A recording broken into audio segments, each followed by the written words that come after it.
The wait is over. Dive into Audible's most anticipated collection, The Best of 2025, featuring top audiobooks, podcasts, and originals across all genres. Our editors have carefully curated this year's must-listens, from brilliant hidden gems to the buzziest new releases. Every title in this collection has earned its spot. This is your go-to for the absolute best in 2025 audio entertainment. Whether you love thrillers, romance, or nonfiction, your next favorite listen awaits. Discover why there's more to imagine when you listen at audible.com/bestoftheyear. He is not a Buckeye to me. The second that he did that, and we talked about it with Lane Kiffin, I wanted them to cut ties. It's the arrival. I came in the league, went straight for the title. He's got it!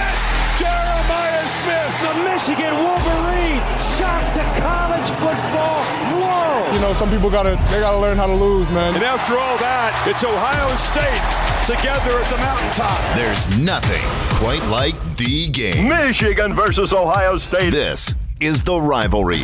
Proud to be part of the Varsity Network from Learfield and sponsored by Elevated Integrity Construction.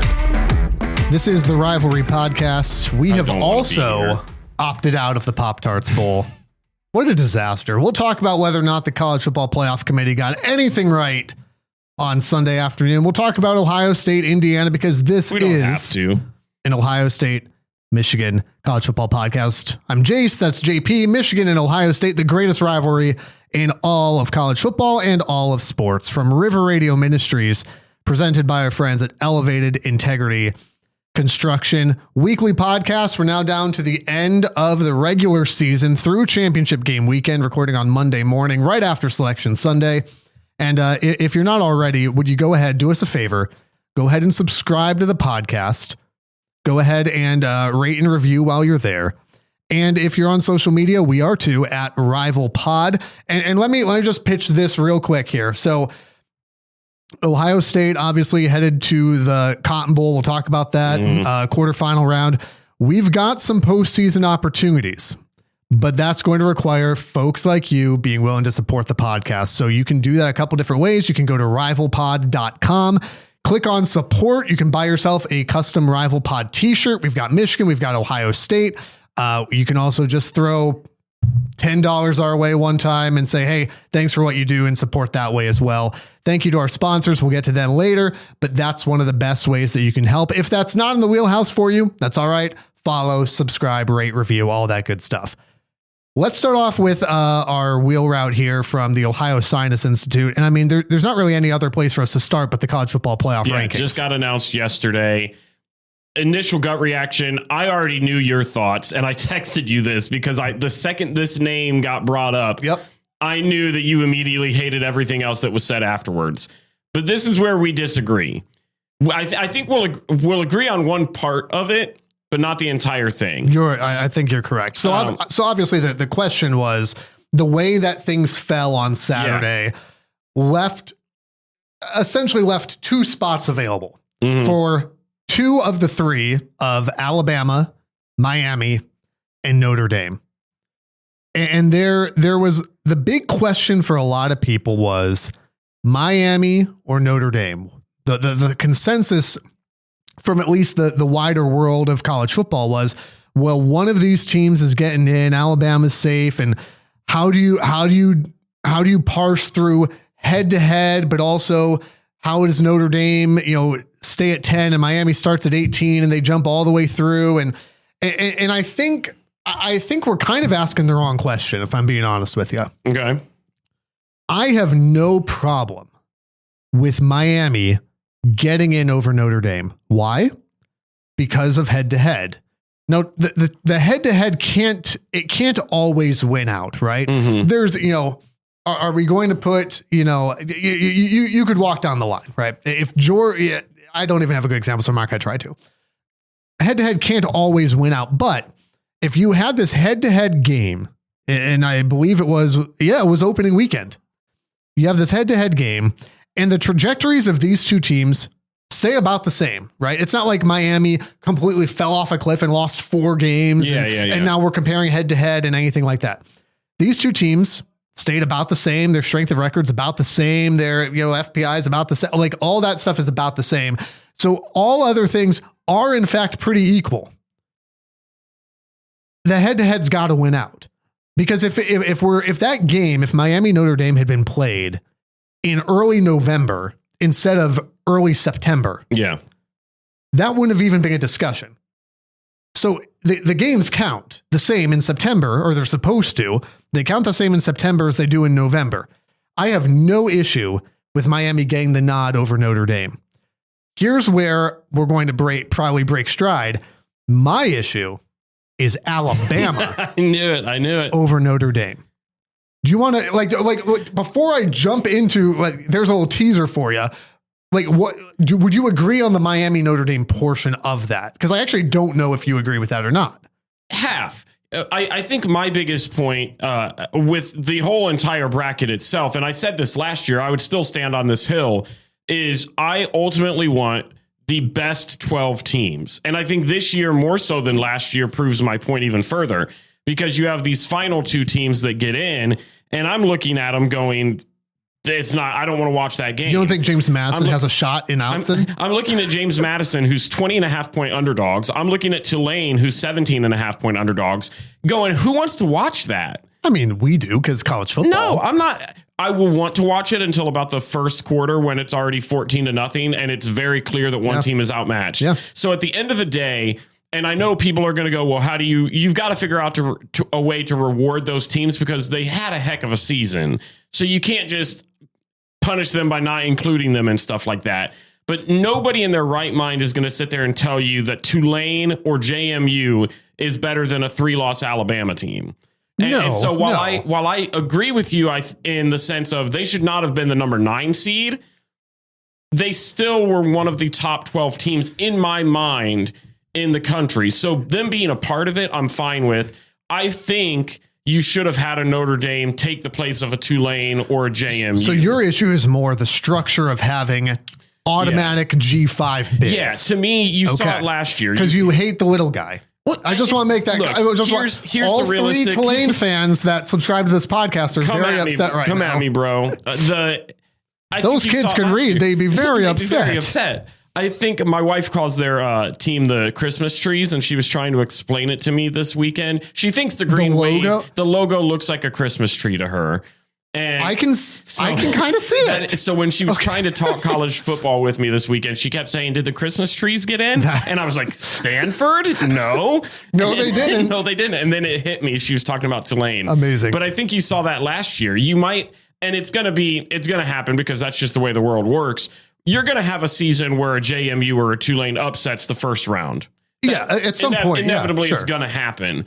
But the chances of one of those teams ever actually pulling it off, getting all the way, being competitive the whole entire way through, I just don't see it happening. But I think you have to, I do think for the good of, and I think you could restructure, is it the 5 highest ranked conference? Like you could restructure how that works. I do think you need a G5 automatic qualifier in some way for these mid-major programs to be able to, for it to work. I think it dramatically hurts college football if you don't have, an opportunity for a James Madison or a Tulane or Hawaii in their 12-0 season, right? To not have that opportunity to get into a playoff. You don't have to have more than one spot. It just kind of happened to work out that way because the ACC is garbage. But I think and I get that, but I just think looking at the first slate of games, when 2 of those 4 games are by 17.5 or more points, would I rather watch a team like that, or would I rather see a Notre Dame go in there against an Ole Miss? Well, there's no question about would Notre Dame. I mean, obviously, I'm arguing for Notre Dame, and as a Michigan fan, I hate everything about that. But there's no question Notre Dame Ole Miss would have been a better game. But it's the playoffs. If it's, I think this is dangerous because if it gets into, well, what's the better matchup for TV ratings? Then Michigan may as well be in there. Texas may as well be in there. And I would argue both of those would be better choices. And then we may as well, for the next 20 years, go ahead and set the playoff field now of the biggest brand names and just let them battle it out every year. I don't even think that's the issue. I think the issue, and this is where I think you and I kind of agree on this, 12 teams is just too many. Well, correct. Yes. To me, there are not 12 teams that need to be in the playoff. Sure. 10 would probably be my max. I mean, I'm still a bit of a stickler on 4. I could go to 8. See, 8 is my max. 8 would be 8 is my fine. max. 8 would be fine. Yeah. 10 I think is my max, because I would be fine if you look at the top 10 for this bracket. I'm comfortable with all of those. But at the same time, then you are still going to end up with, and I don't remember if it was Josh Pate or whoever was talking about this, but if you do that, you're going to have the same arguments from, okay, so the top 10 get in. 11 through 14 are going to make the same complaint. We had this when Florida State missed out on the playoff to Alabama in the 4 team. You expand this sucker to 24. Well, then we're going to be talking about, well, Duke is the best 5-loss team in the country and should get a chance to. Well, that guy was outrageous. Like there's eventually. Manny Diaz was outrageous. So I mean, I do agree. We at least can agree on there's too many teams in. Yeah. I want to circle back though at this point. So I think we both agree that Miami over Notre Dame is the right choice. Yeah, I think that makes sense. Notre Dame fans are going to be upset about it, whatever. You should win the game. Yeah. Here's where I'm going to go to bat for Notre Dame. I'm going to hold my nose while I do it. My gripe is not Miami. My gripe is Alabama. And here's why. I've got many problems with you people, and you're going to hear about it. Alabama, in last week's rankings, inexplicably jumped Notre Dame. That's where this starts. Where Notre Dame had beaten Stanford by 107 points. Alabama scuffled their way past Auburn, a not very good Auburn team, by the way. No, but it was a rivalry game. I mean, next to Michigan, though. I mean, fine, but you're telling me that Alabama should have jumped Notre Dame for that performance? No, I'm more so making a comment on you kind of downplaying that they were in a close game and a rivalry game, because we've talked all season long about have any problem with throwing those out the window because it's always going to be contested. I don't have any problem with it being a close rivalry game. I have a big problem with it being, and we watched that performance and thought, yep, that's a better team than Notre Dame. With that. I would agree with that. For me, that's where this problem starts. That was inexplicable in last week's rankings. And now Alabama goes into the championship game and gets the hinges blown off by Georgia. The argument that I've heard, and I understand it to an extent, is, well, you can't be punished for playing an extra data point. You can't be punished for playing in a game that other teams didn't qualify for or don't have a conference to join. You can't be punished for that. And I would say, sure, unless you get the hinges blown off you. Because if we're going to make the argument that in no situation can you be punished for playing in a championship game, BYU would like a word. BYU's not going to the playoff. And they shouldn't. You know why? Because BYU has 2 losses. The second one was in a conference championship game, and they got the hinges blown off them. So if we're going to say, well, Alabama can't drop because it was an extra game, so you're telling me if BYU hadn't qualified, BYU'd be in the playoff then? I don't buy that for a second. So if we're going to do this, and this is the real problem with the committee, is consistency. There's no consistency here. If the argument is you can't be punished if you're blown out, then BYU should be in the playoff. That's obviously not going to happen. And I'd have been fine with BYU over Tulane or JMU. And that's a. I mean, would it be a better game? Yes, but that goes back to the whole other discussion. Here's my thing. If you're Alabama and you want to prove that you are playoff worthy, you got your opportunity and you lost, and not just lost, you looked terrible. Alabama rushed for -3 yards. You and I had more statistical stats. Stats are stats. We've often said. Everyone watching this podcast or listening to this podcast had more rushing yards than playoff Alabama on Saturday. Unless you happen to be an Alabama football player watching this, and which in fact you did not have as many rushing yards as us. And let's not forget, Alabama also had a home field loss to another playoff team in Oklahoma already. That's their first round matchup. And on top of that, let's not forget, because apparently week 1 games matter, which yes, they should, got manhandled by an awful Florida State team.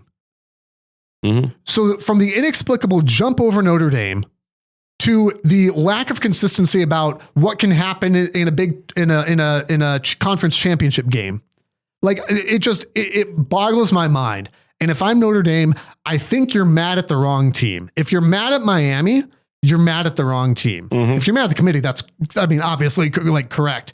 It makes no sense. And I'm frustrated with it because, again, I don't even know if I have a good solution for, well, how should you handle conference championship games? Most of the time I would say, again, you should not be punished for playing that extra game.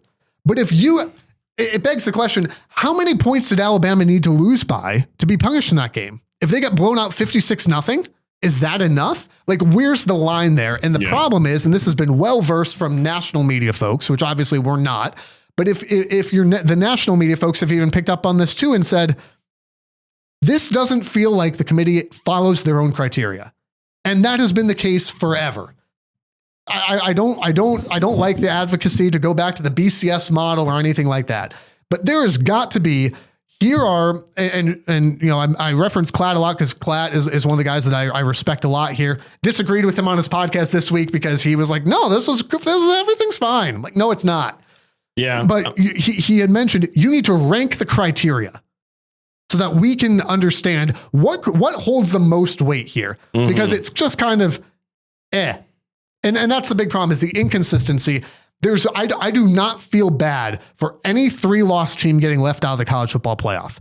Alabama does not deserve to be in that field. I think it's a different question from whether they deserve to or should they.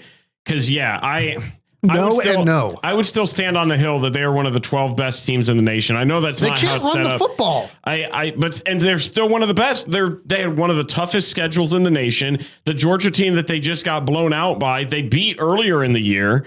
I mean, they've got the talent. I've said it numerous times, and maybe this is just me dying on the hill that I still think that they're a really, really good team. But the playoffs to me should be a thing where I'm looking at the game slates for the weekend and every single one feels like a home run, even the very first opening weekend. And when I see two teams that are 17.5 or more underdogs, I'm going to watch it because I'm a college football geek, but I'm not going to be happy about it when it becomes a boring game and it's 28-7 or whatever, like what we saw Texas Tech versus BYU and those kind of games where it's not this highly contested thing and there's a clear talent gap. I get that it's rewarding to those teams that have these phenomenal seasons, but what does it really do? Does it really enhance the game when you're trying? To me, that's the stage where you should be showcasing the best talent in your sport. And JMU, and I would be fine. I could probably even make the argument for a team outside of Alabama to be included in that. I'm not even going to sit there and absolutely die on the hill that Alabama should be in there. You're more focused on I want the G5 taking spots that you don't think they deserve from the structural standpoint, more so than what I'm ticked off about in Alabama. And I think I'm looking at this going, okay, I could see a Vanderbilt going in over in Alabama. I could see Vanderbilt going in over JMU and Tulane. I can see Notre Dame going in over any of those teams. I could probably make a case for another team that could have taken Alabama out of that slot. I would be fine with that. My biggest gripe with the rankings yesterday, and I don't know if there really is a fix to it, is literally those G5 teams. I said it all last season when you had SMU going and playing on the road at Penn State. Well, SMU is a Power 5 team or a Power 4 team. Well, but every single person knew that SMU was going to get You're blown talking out. about. I got you. Some of those lower seeds that get in there where I'm looking at this going, I don't. Are there and this is the area that we, again, to come back to it, that we do actually agree on, which is 12 teams is too many. Oh, 100%. You don't need 12 teams to be in that playoff. Boise was one last year where they got the first round bye, and I went, really? I understand what they did. I understood what JT was as a player. I don't think a single person outside of Boise, Idaho thought they had a chance in that game, and it showed. And so that was my biggest gripe yesterday walking out of that is there's clearly a flaw in the system. We differ a little bit on what that flaw is. To me, I just want the 12 best teams. I want to sit down that first weekend of college football and be excited for stacked games. And the first weekend, it's 50% to me. And I think that from a watchability standpoint is fair. Yeah, I just think we're not looking at watchability necessarily. And again, I'll finish just by saying, like, if Alabama were called any other name, they wouldn't have got in. If what happened, again, if Alabama were BYU, look at a team like Vandy. If the Alabama logo were replaced by BYU's logo, right? To use the analogy from when trying to respect Indiana, which we'll get to here in a second. If Alabama were named BYU, they wouldn't have made the field. And you know how I know that? Because BYU got blown out in a championship game and didn't make the field with more wins than Alabama has. Can we touch very briefly? This is straying away from the college football playoffs, but it was because of the rankings that this started to kind of trickle down of these teams opting out of bowl games. I forget who the very first one, Kansas State, I think was the very first one that as a team decided they wanted to opt out. Thank you. I didn't want to watch Avery Johnson throw another pass anyways. That one I ain't mad at. I think Iowa State did too, right? Yeah, Rutgers did. Remember when in Ireland that was like a premier matchup? Iowa State, Kansas State. No, both of them were horrible. We don't want to do this. But then immediately after the rankings came out, the 12 teams were announced. Notre Dame came out with a statement basically saying we will not be playing in a bowl game. We want to remove our name from consideration because they were going to play in the Pop-Tart Bowl against BYU. Yeah.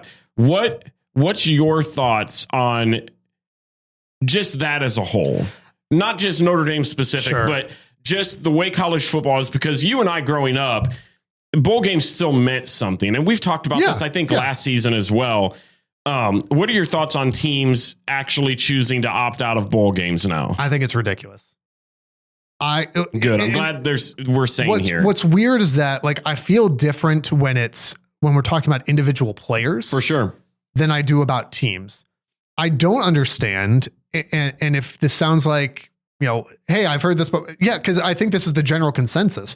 I don't understand how you are turning down the opportunity to play more football. Nope. I don't understand for hardware. I don't understand how you're turning down the opportunity to have 15 additional practices or whatever it is. So take a team like Notre Dame. You're telling me that CJ Carr couldn't benefit from, again, he's a very good quarterback, but you're going to tell me he wouldn't benefit from 15 additional practices and playing against a good, still a good BYU team? I just that doesn't make sense to me. If you're a team like Rutgers, how in the world do you not want to go play more football? You're telling me that you couldn't use a little extra practice there? I don't get that. And here's my thing, because I would agree, but still somewhat disagree with what you said. And also, and then you can go, but also just from I get the games don't matter. I understand, we'll get to Michigan drawing Texas in the Citrus Bowl. I get that the Citrus Bowl doesn't really matter, but why would you not go play that? And why would you deprive your student athletes of the experience of going to go, play a bowl game? I know Bahamas Bowl is, defunct now, but hey, but just that bowl game experience, why would you take that away? I don't get that. Yeah. I don't get that. I agree, but I would say that the games still do matter. They should, at least. If you're a competitor of any kind, any level, they should absolutely matter. I don't think just the way college football is nowadays, you wouldn't see a CJ Carr. You're not going to probably see Manning. It wouldn't surprise me. Yeah, we'll get to that. It honestly would not surprise me if you didn't see Underwood. We'll get to that. And I understand it from that perspective, because if you're one of these head coaches trying to run this program, you've got this young talent that's a starter that has all this potential. The game doesn't really mean anything, but so you don't want to risk an injury that could keep them out to the start of the next year. I totally get that side of things. But to me, what bowl games have become is basically a glorified spring game with a chance for you to get some hardware after. So it still matters in the sense of there's still something to play for. There's still a little bit of pride in it. And that, to me, it's a great example and a great setting for you to get some of those young guys in that didn't see the field much to get meaningful minutes against really good opponents in a game with some competitiveness to actually matter. You can have guys like, if you're Ohio State, let's say Ohio State was in this situation and they were getting ready to go into a bowl game. They lost 3 games or 4 games or whatever, and were playing in a random bowl game. You're probably not going to see Jeremiah Smith and Carnell Tate or any of those guys. But give me guys like Quincy Porter. Give me Mylan Graham. Give me Isaiah West. Give me some of these guys that need some of these reps that we didn't get a chance to get in the regular season. To be able to go in and get that experience, to me, is just insane. And Rutgers is another one that I was disgusted by, because they were playing like Georgia Southern, which was a very winnable game. And I wouldn't have expected to see Callie Ekmanis or KJ Duff or any of these guys. But to be able to go out there with a program that you were 5-7 this year. and you're going to go and deny the chance to go and get better. Yeah. Notre Dame, I understood them trying to send a message. It was the softest thing I've ever seen in my life. Yeah. But I don't want to even hear Lou Holtz talk about a soft team ever. I wonder where he is right now. Who cares?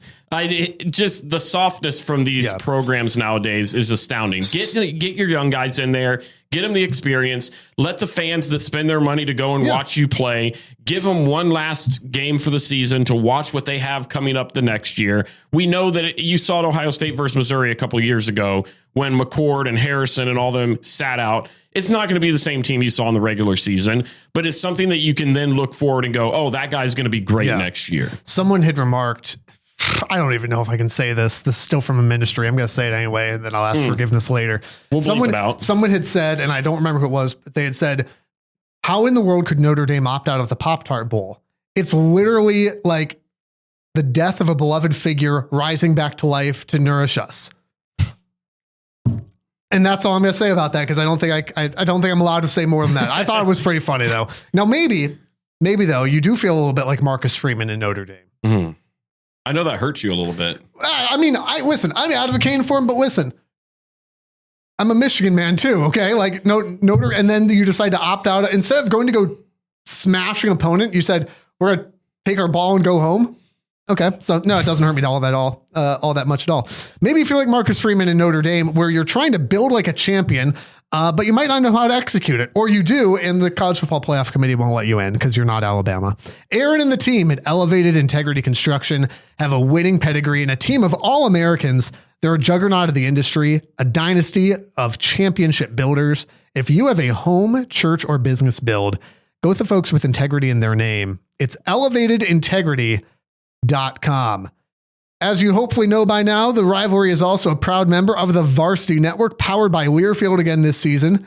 It's the must-have app if you call yourself a college football fan, which hopefully you do. Otherwise, what are you doing here?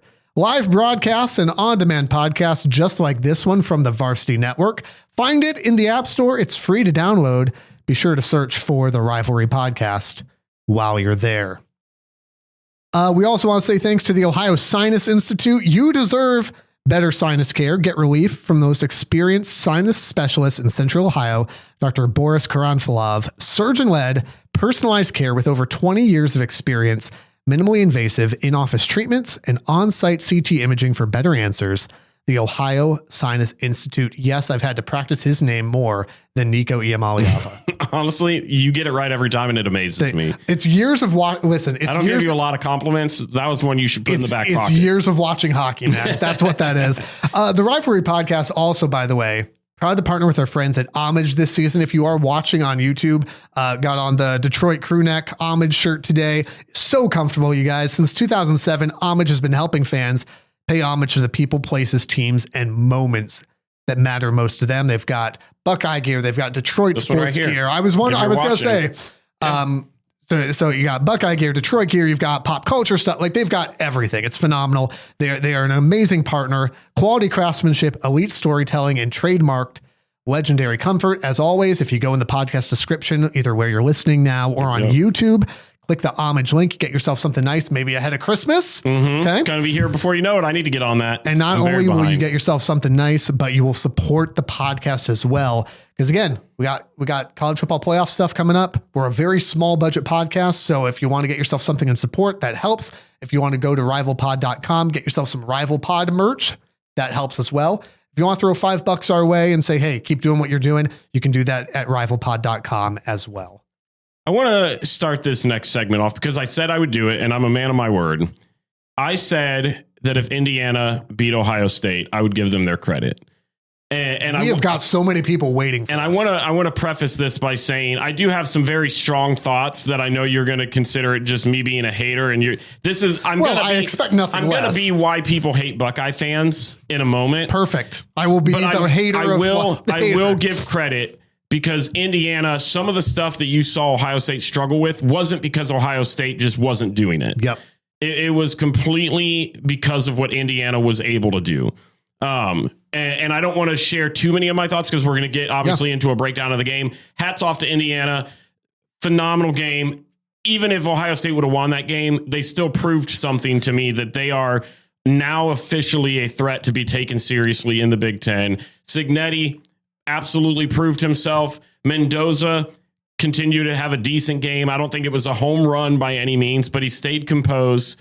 The defense is as advertised. Yeah. And I think that was proven. So hats off to the Hoosiers. They did it. I mean, yeah, nothing else to say. When Sig had his, the press conference where he did the classic, Purdue sucks, but so do Michigan and Ohio State, I laughed. Yeah. Because I went, my guy, Michigan had just come off a national championship, 3 Big Ten titles. Ohio State, even without, postseason success, continued to be Ohio State. And so coach being hired in Indiana from James Madison, I went, how about we tone it back a bit? And he has been right. Not that Ohio State or Michigan are terrible programs, but after laughing when he made those statements, he earned it. And I'm not laughing anymore.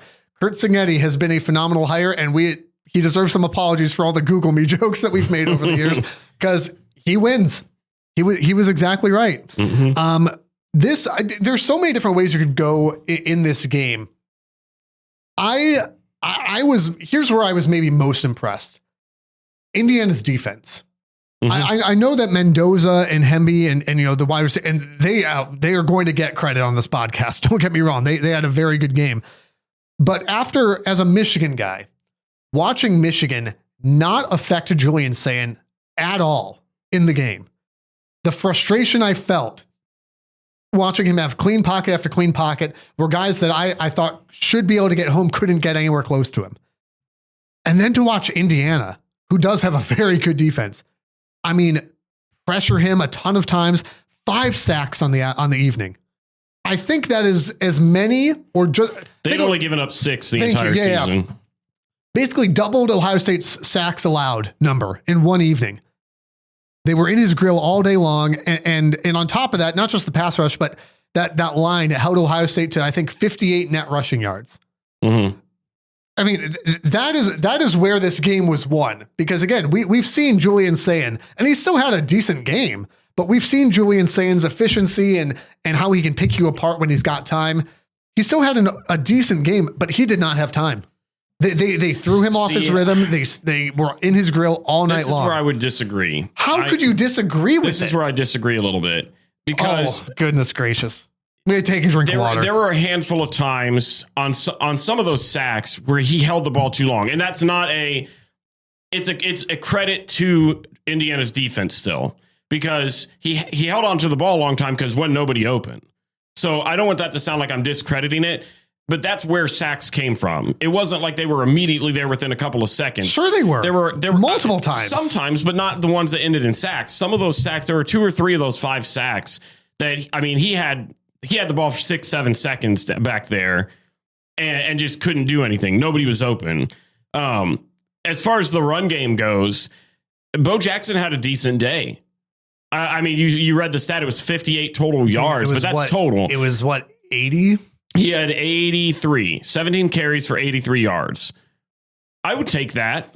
Would you? That's not a bad. Yeah. I mean, it was. I don't know, man. I would have loved 100 plus. But I don't think you'd said something. I forget. I think you were just talking about the sacks in general. To me, that's not where this game was lost. Where would you say it was lost? Because I mean, it's the thing we've talked about all year. It's the red zone efficiency, and I don't want to dive. I don't want to dive too much into this specific topic, because I do want to hit on this as an individual thing a little bit later. I thought you saw it rear its ugly head again. Ohio State had 4 red zone trips, so they walked away with 10 points. They did not score a point from the 10-minute mark of the second quarter. They were held scoreless.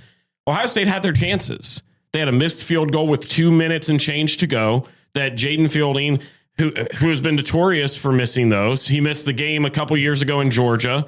Then no. That wasn't him. That was Ruggles. Oh, you're right. Then you had the Michigan game last year. And then you had this game where when the moment comes, he just can't be relied on. Yeah. And so you saw that happen. You saw the 4th and 1 play, which was a whole different thing for me, because you saw it so many times throughout the season. When they went to that package, Julian Sayin would get brought off the field and they would bring in Lincoln Kienholz.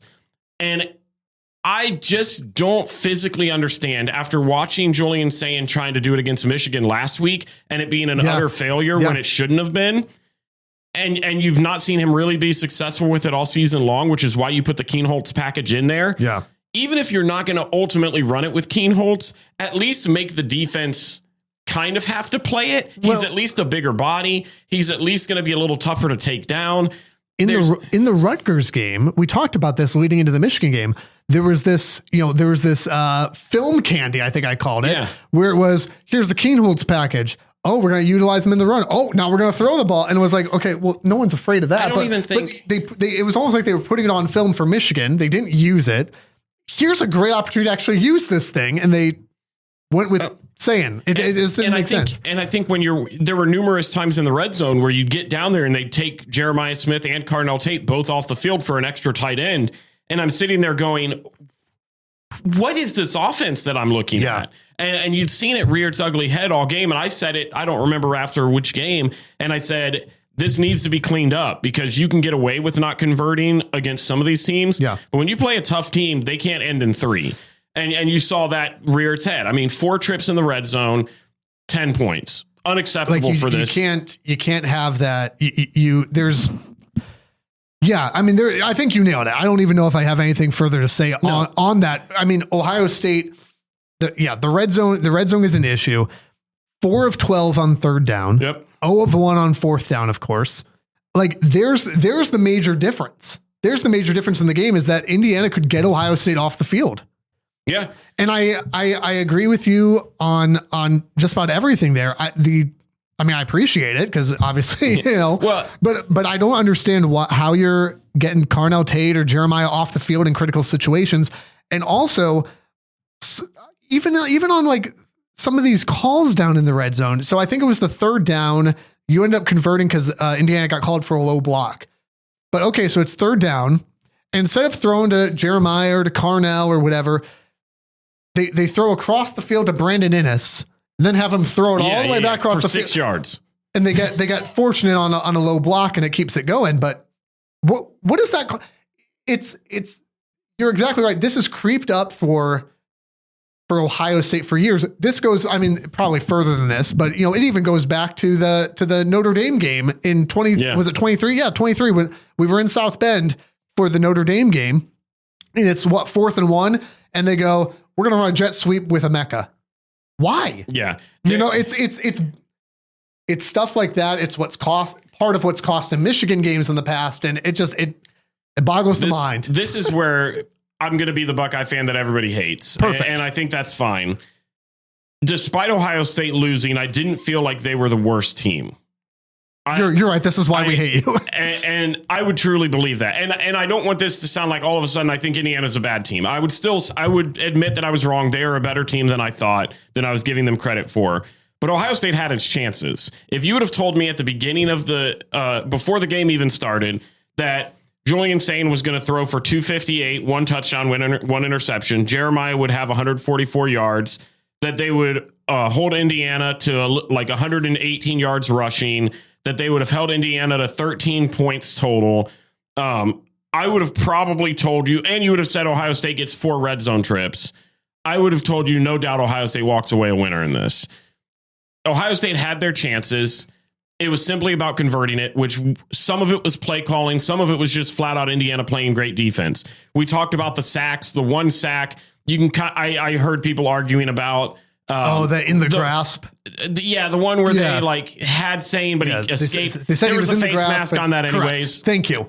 Whatever. Okay. We don't completely hate you. No, blow that one out. Like, was there holding? Yeah.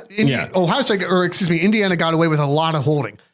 So did Ohio State. This happens every game. There were some very blatantly obvious ones on both ends. I don't disagree. But yes, thank you for pulling out the face mask thing, because that drove me nuts watching it. Here's what I ultimately landed on after this game, because I was disgusted on Saturday night, most of Sunday. Good. It took me until early this morning before I actually watched like everything again. This game felt similar to how I felt after Oregon last year. And honestly, after the Michigan game. Was it the 13-10 score that made you feel good? No. Okay. How dare you? Was it the shanked field goal in a 13-10 game? It was when Ohio State walked off last year at Oregon. Despite the loss, I still looked at that and thought, we're still the better team. We played bad. We didn't deserve to win this time. We are still the better team. I felt the same way watching this game. Ohio State, to me, still has the better talent. It took Indiana's best effort to be able to win this game. Their defense had to play just spectacular. Ohio State played its worst offensive game of the season, partially due to Indiana's defense, but I think some of it was just egregious play calling. I feel confident in Ohio State's ability to still move forward, still get to the Natty. Should they have to play Indiana again in that, I would still like our chances in that. I mean, I would go ahead. I didn't walk away from this game doom and gloom like some Buckeye fans did, where they thought, "Oh man, we're just not ready." But I think that there's one major thing that needs to change before then, and I don't want to say it now, but there's one thing that I think desperately has to change for that to happen. So let me jump in here then, and then I'm going to push you on that because I'd like to know what that thing is. Yeah, you're right. This is why people hate Ohio State fans. That's fair. I knew it the second I thought it. I saw former players talk. I saw Johnny Dixon talking about this. We beat ourselves, or the refs beat it. Like that is so old. It's partially so true, but it's not, because like Indiana definitely played a part. The idea. Well, yeah, man, they're the number one team in the country. Indiana had to play their best game like they were below you. It had to like reach up, and Ohio State had to play their worst game, kind of like flop down. That's the way that maybe Indiana's just better. Maybe Indiana's just better because I would agree with half of that. You could cherry pick any stat you want, and you could say, well, if you told me that Indiana would outgain Ohio State, they'd outrush Ohio State, Charlie Becker of all people would have 130 passing yards. You'd hold Ohio State to 10. I'd say Indiana beat them. Yeah. Like, you can cherry pick whatever stats you want. The game flow was incredibly close. These two teams are neck and neck with each other. They both have really good defenses. You saw that on display. Mm-hmm. They both have really good offenses. You saw that on display with really good defenses. And that's what, again, Sayan didn't have a terrible game or anything like that. 21-29. Mendoza didn't have a terrible game, obviously. Were either of them elite in one sense?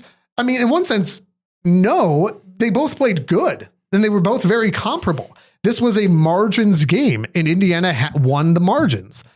In another matchup, Ohio State may win the margins, but the idea that Ohio State played down, Indiana had to play up to get, no, these are basically Spider-Man meme, and it was won in the margins. And so like, it reminds me, because everything comes back to The Office. Ohio State fans are Andy Bernard in The Office. Ohio State does not lose contests. They win them, or they quit them because they are unfair. That's Ohio State fandom in a nutshell. By the way, I'll say this for Indiana, and then I want to come back to what has to change for Ohio State. Let's not forget also that, number one, before I even get there, when Mendoza goes down on the first play of the game, I didn't throw anything, but I wanted to throw the remote across the room. I was like, here's finally, as a Michigan guy, obviously I'm bitter about the loss to Ohio State, so I'd like someone else to do the dirty work for us, right? Yeah. And the first snap, I'm like, finally, here's a team that can challenge them. Let's go. They've got a Heisman caliber quarterback. First play, he's flat on the ground. I'm going, you have got to be kidding me. We're going to now watch a backup Indiana quarterback play in this game. And he's fine. So that disaster averted. But they played 90% of this game without Omar Cooper. Mm-hmm. So Charlie Becker, Elijah Surratt, without Omar Cooper, we're able to find some success. If you throw Omar Cooper back in that realm, whether you're playing Ohio State or anybody else in the playoff field, it's a dangerous team, man. It's a really dangerous team. And by the way, the call on third down to go deep to Becker reminded me of the Jeremiah Smith play, right? Notre Dame. Or even, even the fourth down call against Michigan, where it's 4th and 5 or whatever, and say, we're going to trust our guy. Phenomenal. I mean, I said going into the Big Ten championship game that the weakness that I think nobody's talking about with Ohio State is I thought that I just still don't buy Igbinosun or Matthews. I thought they got beat a number of times in this game, including deep. It was a really gutsy call, and it was the right call. What has to change for Ohio State? Yeah, I don't think that this is going to be a popular opinion at all, but I think it's Brian Hartline. Obviously, news breaking of him going to the University of South Florida to become the head coach. I thought last week, and you and I talked through this briefly, I thought last week was littered with distractions, and I think it reared its head. Because the news broke midweek, which is not helpful when you record a podcast at the beginning of the week either. Which meant he had been going and traveling to interview and doing the whole process. So I'm curious how much time he was actually able to devote to actually prepping and game planning for this.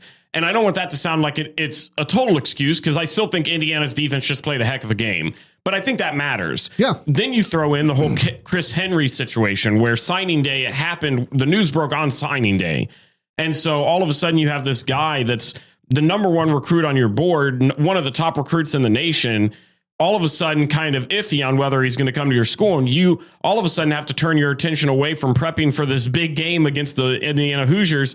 And you're trying to make sure that you can keep this recruit. So Ryan Day is getting his efforts away from game planning and getting ready for this upcoming weekend. And he's trying to convince this guy to still come and play for him. And it took about 2 or 3 days for him to be able to go. After he held off, I was surprised when he came back. Because I felt like if there was that much doubt, I wondered with the departure of Hartline, if that produced that much doubt in him, I wondered if he might not. I don't know where I fully stand on that. It's a huge get. Yeah. There's no doubt. I was very disappointed. I think Ohio State still, and then I want to get back more on the Hartline thing. I still think Ohio State is still the best place to go if you're a receiver. I think Hartline obviously did a phenomenal job of recruiting, but let's not act like Ohio State wasn't producing top tier NFL talent at receiver even before him. He was a part of it. Sure. So all the people that are like, wide receiver you is dead.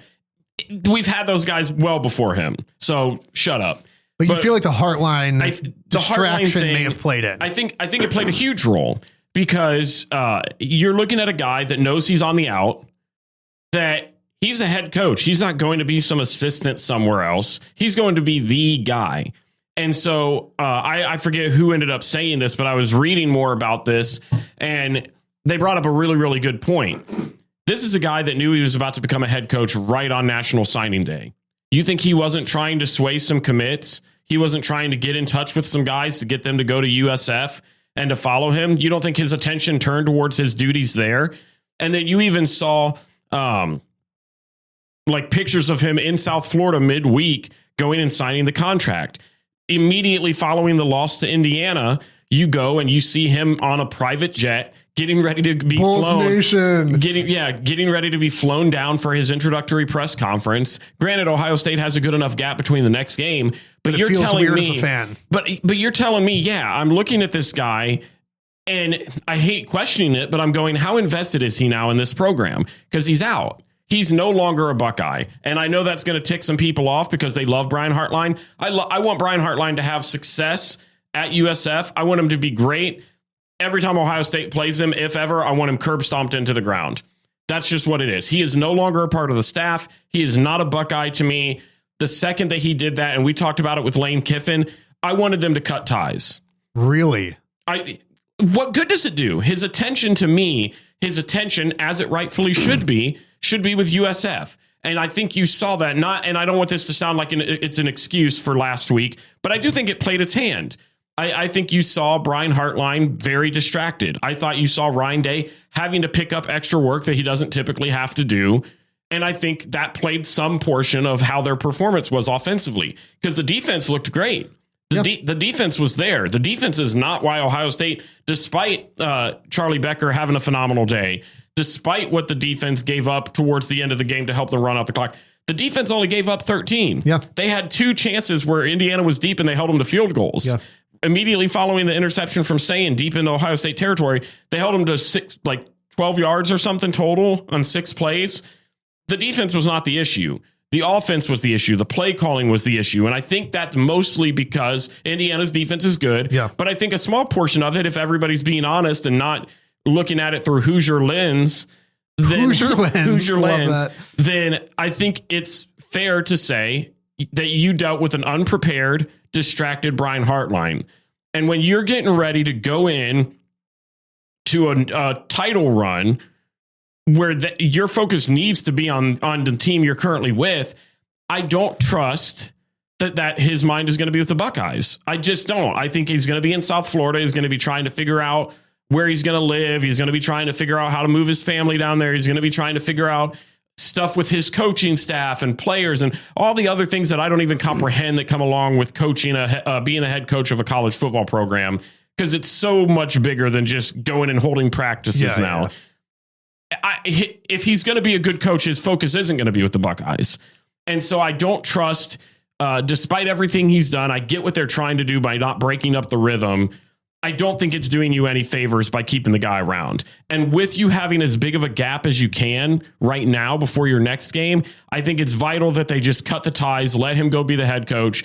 They bring in somebody, maybe it's a promotion from the inside, somebody that kind of already knows the offense, that can actually focus their attention on it. I've seen people throwing around Keenan Bailey, the tight ends coach, as a name that they've talked about for a while now as getting a promotion up there. I don't think that it's a permanent slot.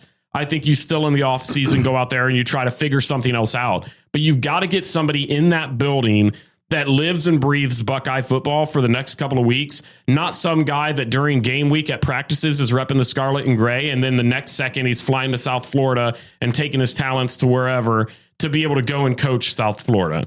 It ain't going to work. If they decide to keep him on the staff, Ohio State will lose to either Texas A&M or Miami. Your lips, God's ears, etc. Also, South Florida is in Central Florida, which makes no sense. It's in Tampa. Who cares? Brian Hartline. Brian Hartline does. Let's talk real quick, and we'll just kind of mention this. And if you're wondering, like, oh, are you going to preview this game right now? No. But let's at least touch on Michigan. Michigan gets the draw for the Citrus Bowl. That was the projection for weeks, was if they don't beat Ohio State, if they don't make the playoff, Citrus Bowl is probably where they're going to end up. They will. I believe the last time they played the Citrus Bowl was 20. Was that the South Carolina? No. It was against Alabama. Maybe 2019. I'll have to look that up. Anyway, someone in the comments tell me what the last time we played in the Citrus Bowl. I think it was against Mac Jones in Alabama. But regardless, so Michigan gets the Citrus Bowl, and there was a little bit of variance on, would it be Texas? There was thought that it could be Vanderbilt.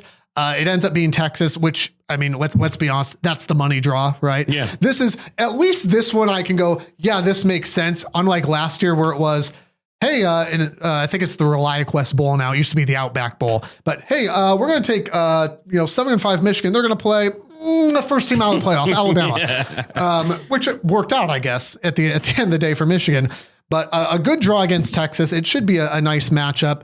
The question, of course, is going to be who even plays in this game. That's one of the reasons, by the way, that we're not previewing this game right now. Yeah. This will be a New Year's Eve game. I believe it's mid-afternoon. Ohio State will play their playoff game later that night. So good news for all members of the rivalry. New Year's Eve and New Year's Day going to be an absolute blast, as it always is. But Michigan gets Texas. Will you see Arch Manning? I don't know. It's way too early to tell. But I would be surprised. I think you said, would you see Bryce? Yes. You think? 100%. I think so too, but I wouldn't be surprised. The guys that will opt out are guys that are either injured or are going to the league. If you're coming back next year, you're not opting out. So, Bryce ain't going anywhere. Jordan Marshall, Sherrone already said, Sherrone had a press conference, I don't know if it was a press conference, but a media availability yesterday. Sark had one right after his, where Sherrone said, yeah, Jordan Marshall should be good to play in the bowl game, which again, tells you that my guess is that if you're coming back, you're playing in this game, especially because Marshall had been dinged up. People asked Sherrone about Justice Haynes playing in the game. He was very non-committal. You are not going to see Justice Haynes play in that game, even if he's healthy, because he's either going to the league or you're going to make sure he rehabs well enough to come back. He's going to the league. And honestly, either way is fine. Would I love for him to come back? Of course I would. But regardless, next year, you will, even if you don't have Justice Haynes for Michigan, you will have Jordan Marshall and Savion Hyder signed on National Signing Day, 5-star running back, top running back in the class. That's a huge get for Michigan. So there is a world where you have Haynes, Marshall, and Hyder in the same room, even if you don't have all three. I mean, it's Michigan at running back just continues to reload. They got a great flip from Georgia and Marchese. Georgia commit flip, 4-star wide receiver flip to Michigan. A good national sign day for the Wolverines. This isn't a recruiting podcast, so that's why I don't know how to pronounce that kid's name, but he seemed good. The other thing I want to touch on real quick for Michigan, just so that's not an entire Ohio State podcast because gross, is Michigan fires J.B. Brown, special teams coordinator, who did absolutely nothing. See ya. And in replacing him, another guy that did absolutely nothing. Kerry Coombs is back in. This is actually a great hire for Michigan. Sure. This is a great hire for Michigan. Knows how to develop players. I don't want him calling the defense, but this is a really good pickup for Michigan, which leads then to the question, gee, what about Wink Martindale? And when you know what, Sherrone was asked that. I'm just going to read the transcript from yesterday. So they were asking about, someone had asked about Kerry Coombs joining the staff and do you anticipate any other staff changes? So this is again, a media press Zoom availability thing. Okay.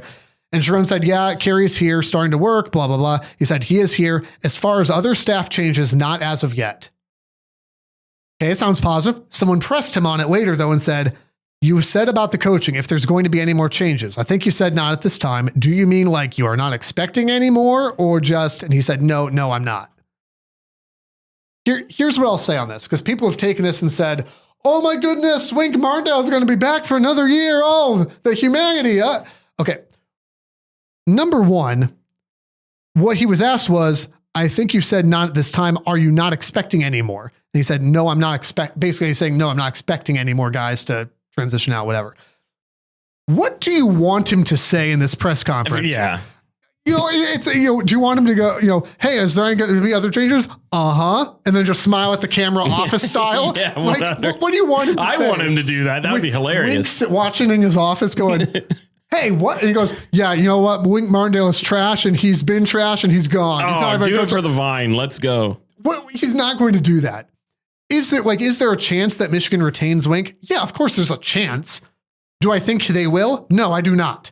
And frankly, maybe getting blown out by Tech. I don't want this to happen, so no one go nuts about this. But maybe Arch Manning playing that game and lighting up Wink's defense because Michigan doesn't play any of their starters.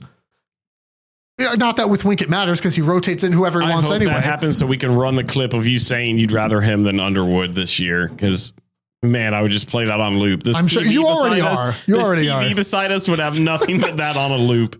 So all I would say for Michigan fans is don't read too much into, hey, he didn't publicly say I'm going to fire Wink Martindale to a pool of reporters on Zoom. No. He's not going to tell me over Zoom that he's firing Wink Martindale before he tells some him. of the stuff that I've seen reporters asking, there was actually, and this isn't college football, it's NFL, but it was after the Browns lost yesterday and they're talking to Shedeur Sanders about the 2-point conversion play. And they were like, was that a play that you guys practiced? And he goes, no, we ran a play that didn't work in practice. Like, what are you asking? Yeah. What are these people asking? This is the same. And I took flack on this from the Ohio State beat. I don't care. In 2023, when Michigan was it was either heading into the Rose Bowl or heading into the national championship game. And a reporter decided to ask players, hey, basically, and I'm summarizing here, it was basically, hey, if you win this thing on Monday night, is this thing tainted by the whole Stallions thing? What kind of a question is that? Like you can think whatever. And obviously, you know the thoughts that I have on Stallions, and I'm sure everyone knows the thoughts you have too. That is an asinine question. Oh yeah, to ask a player heading into that game. That is absolutely ridiculous. My point in bringing that up is you're exactly right. Our job in the media is to ask questions. I get that. Don't take the answers that we get too seriously. That's what I would say on that. Stupid Genius Upset Pick of the Week brought to you by the Ohio Sinus Institute. There's no, I mean, I think it's wrapped up for the year, isn't it? I think it is. Until we get to bowl season, we can have a little bit of fun. We could do like maybe tweak. We can do like we'll guess our bowl predictions, and then we can go that way and see like we'll do a part 2 of this because I won the regular season. You did for handily. Stupid Genius. I think it ended up being 36-6 or something like that. I got one upset pick right this year. I got a few. You actually did. I was pretty decent. You were usually off. I was batting like 300, which ain't bad. It's pretty impressive. Yeah, maybe we'll do some sort of Bowl Mania Super Genius thing. Army Navy is this weekend. Can I make an admission real quick about Army Navy? Yeah. I know this is supposed to be like classic college football, America's game. I don't care. Will you still watch it? Yes. I mean, Yes, maybe you will. Maybe. I can answer it for you. I might you not. will. And listen, we've got good friends over at Blue and Gold Report on Twitter. Go follow them. Navy football account. I don't care about this game. I'll cheer for Navy. I'll cheer for Navy for the boys at Blue and Gold. My sister's in the Army. I'm going to cheer for Navy here. Don't tell her that, okay? But I don't care about I don't care about this game. I don't care about this game. However, and maybe this is where people are going to, light me on fire for this. Boise State, Washington, I'll watch on Saturday night. I'm going to watch both of them. And I've got family coming in from a different country that I've never even met. And I'm going to be spending sounds like a different podcast, okay? Yeah. But yeah, I mean, bowl season opens up Saturday night. So don't forget that. I also think Celebration Bowl, South Carolina State might be, and Prairie View A&M might be on Saturday too. You know what? Forget it. I'll watch all of them. I'll watch all of them because any college football this time of year is good college football. FCS playoffs are still going on.